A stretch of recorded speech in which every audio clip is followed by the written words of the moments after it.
Hello guys, welcome back to my channel. It is Mike here once again, and I am here today to speak to you about the books that I read in October. So this is my October wrap-up.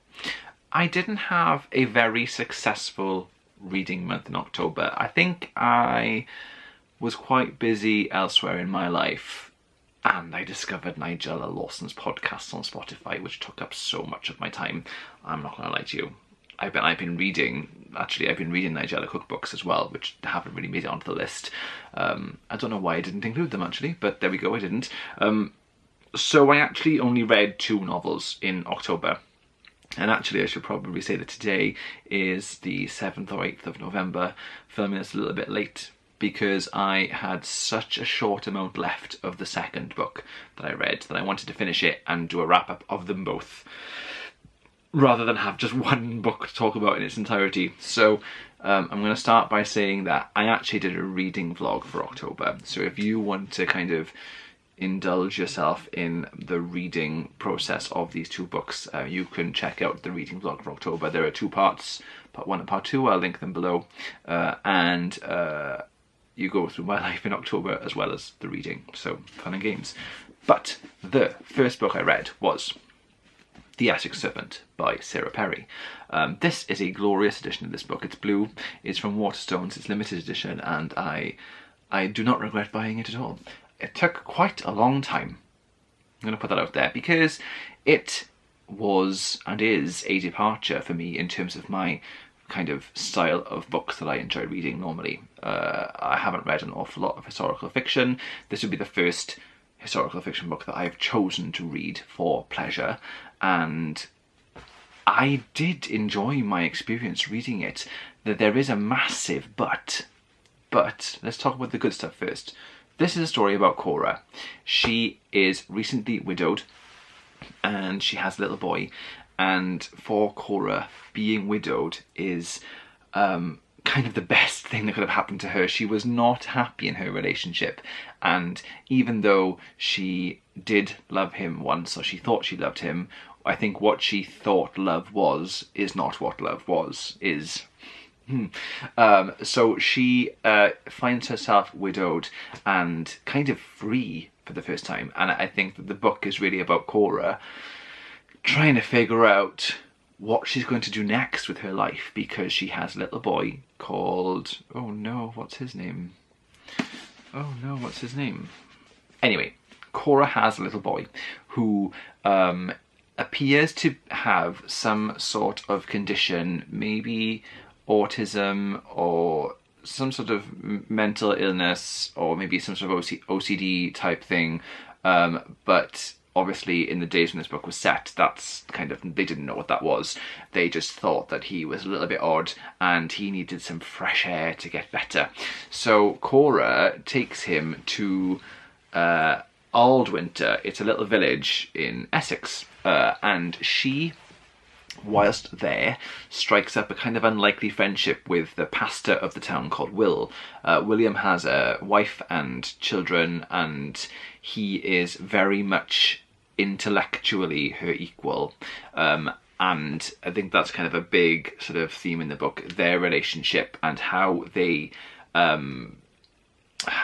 sort of butt heads when they argue, but they also just relish the actual process of arguing with each other. And it's really, this book is a character study on the people, Cora and Will, and the people that surround them. That is essentially what this book is. Lovely descriptions. It felt like it was quite a vivid. I really felt like I was there in Sarah Perry's descriptions, and the characters. It was quite nice because it did jump around from characters quite a lot. You got little snippets of people that you thought were just characters in passing, and you got a little passage of them then within their kind of story and how they felt about things. And the story's called The Essex Serpent because there is a rumour going around of a giant serpent who is terrorising Essex, essentially, and the people of Essex are blaming everything they can on the Essex Serpent. So things like some crops don't grow, or someone gets ill, someone dies, it's interesting, and the story is really about the people's paranoia about this Essex Serpent. Now I'm going to talk about the massive but, okay? Because for me, I love a book with good characters, and I love to learn about those people and for them to propel the story forward. But I need the story to hold its own against the character development. I feel like this book was a whole load of character development, which was lovely, but there wasn't a great deal of plot. Which is sad, because the characters I really enjoyed and they leapt off the page. I really, really liked Cora's imp friend, whose name now I can't remember either, but he is a doctor, a surgeon, and he's pushing forward medicine, and people laugh at him because of the way he looks, but he is like ruthless and so intelligent, and he loves Cora, but Cora doesn't feel the same. And so that was a really interesting story. And there was a really interesting story called Martha, who's Cora's companion, and she wants to build better houses for the poor and not have these horrendous rents that they have to pay with, so they end up living in squalor. So there's lots of different characters who have lots of different impacts on the story. It's just that I think that I read the title, The Essex Serpent, and I read the prologue, which is about a guy on New Year's Eve who goes down to the water and thinks he sees a serpent, and he ends up dead. And I was like, oh my gosh, what's going on? And I think, had this book been more of a kind of thriller or a mystery, or more had a bigger plot going on for it, I'd have really liked it. But instead, it was lots of people with lots of little different plots going with their lives, and I kept on waiting for something to happen, and nothing really happened. But as a character kind of driven story, it was lovely, and I really liked it. And I don't know whether I'm going to read it again, but it did make me go and buy Sarah Perry's other book, just one book she's released, Melmoth. I think I can reach it here. It's lovely being by the library. Yeah, I went and bought it. Very, very happy that it is also blue, so it's going to match this on my shelf. Bought the hardback, and I think that, yeah, I'm looking forward to reading it. And this one is apparently dark and a little bit more scary. I think that I wanted the Essex Serpent to be dark and gritty and scary in autumn, and it didn't 100% deliver. But you know what? I enjoyed it. I can't knock it. I'm just saying I didn't love it. Ooh. My chair nearly went then. That would have been entertaining for you. Into the bookshelf. All books off. Drink. So I went from one majorly character-driven story to, well, kind of to another really, but one with actual plot. And this is what I mean. I went to The Silkworm by Robert Galbraith, which is J.K. Rowling. This is book 2 in the Cormoran Strike detective novel series, of which there are 4. This is about an author, right, let's try and get this context right for you now, because this might get a bit confusing. It's about an author called Owen Quinn. I think it's Quinn, it could be Quine, but I said Quinn reading it, so we're gonna go Quinn.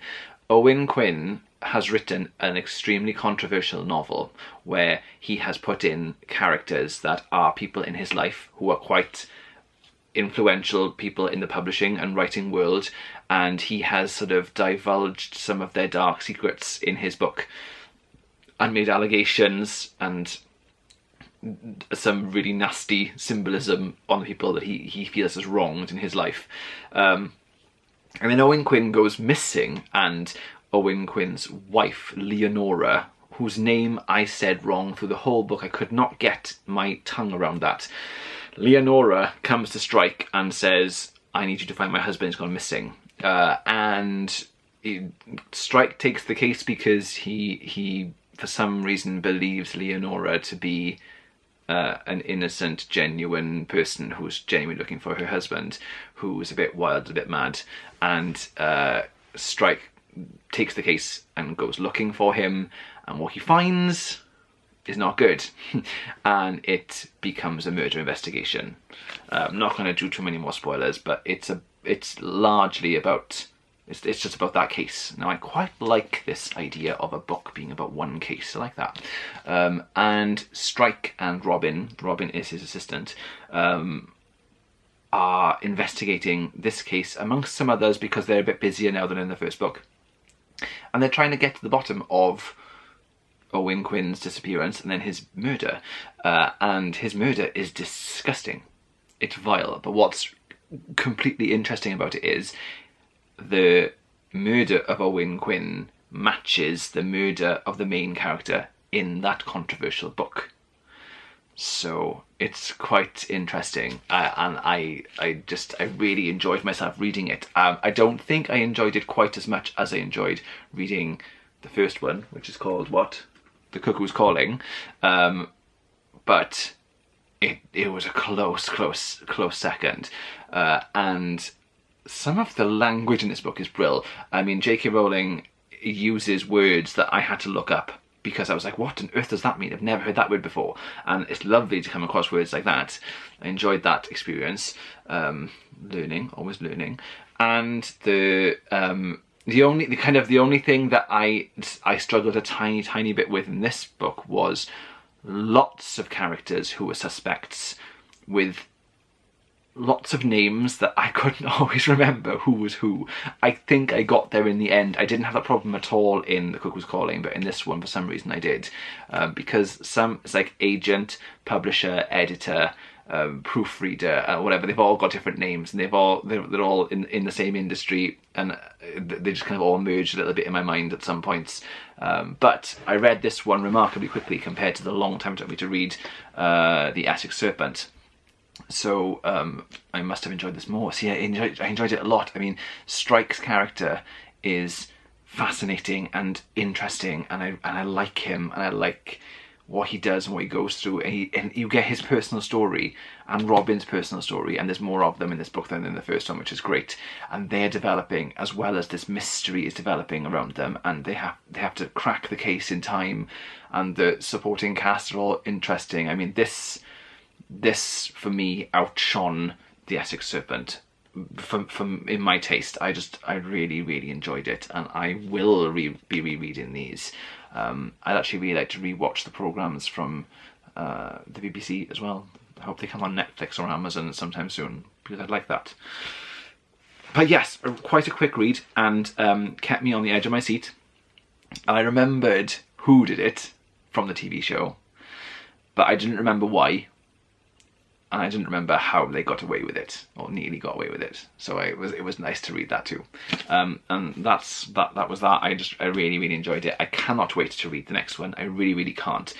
But I just had a bunch of books for my birthday, and I've just filmed my birthday book haul, so go watch it. I'll link it below. And I don't know what book to start next, because I have too many to choose from now. It's all a little bit too exciting. I don't know whether I'd love to go on to the next one of these, but I don't know whether I don't want to get bored of them. I kind of want to maybe read something else and then be like, oh right, the third one, cannot wait. Career of Evil, cannot wait. And the other thing, I mean, I always tend to, I'm still listening to Harry Potter and the Goblet of Fire on Audible. For some reason, it's dropped a little bit in my priorities this month. I am enjoying it. It's sort of, I think what my problem is it's more of the same. It's Stephen Fry again.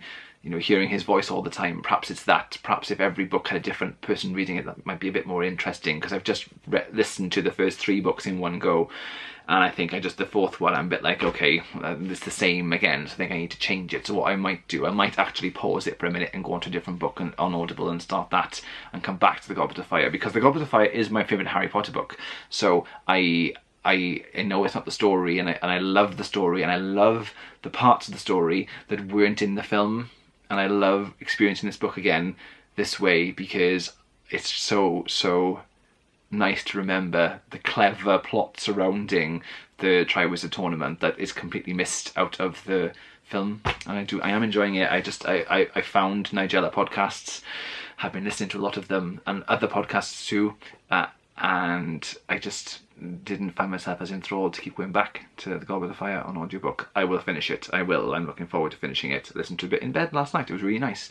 But I think the trick is to read something else or listen to something else next and then come back to it, which is what I'm going to do with the Robert Galbraith book. I think it would be better to read something else first. But what? I know, look at all this choice. I'm so excited. So that is what I read in October, guys.